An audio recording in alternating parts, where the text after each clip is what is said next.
पुणे जिल्ह्यातील मुख्य संस्था हाती ठेवण्यासाठी उपमुख्यमंत्री अजित पवार यांनी विरोधकांना आपल्या गटात घेऊन त्यांच्याच हाती संस्थेचा कारभार सोपवण्याचा एक नवीन राजकीय पॅटर्न सुरू केलाय। असं असतानाच बारामतीतलं राजकारणाचं सत्ता केंद्र असलेल्या माळेगाव सहकारी साखर कारखान्याच्या निवडणुकीत युवा नेते युगेंद्र पवार यांच्या नेतृत्वातील राष्ट्रवादी काँग्रेस रिंगणात उतरली आहे।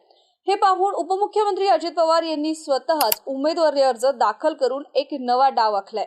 त्यामुळे विधानसभा निवडणुकीनंतर बारामतीत काका विरुद्ध पुतण्या असा सामना रंगणार आहे।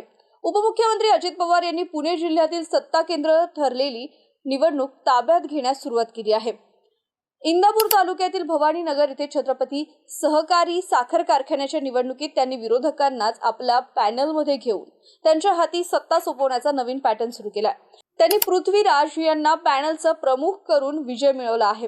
त्यामुळे अजित पवार यांच्या या नव्या पॅटर्नची सध्या चर्चा सुरू आहे। या साखर कारखान्यावर पवार कुटुंबियांचं कायमच वर्चस्व राहिले।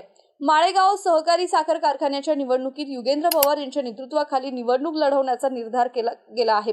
उमेदवारी अर्ज देखील दाखल केला गेला, पण अजित पवार यांनी शेवटच्या क्षणी अर्ज दाखल करून एक नवीच खेळी खेळली आहे। अर्ज माघारी घेण्यासाठी अद्याप मुदत आहे।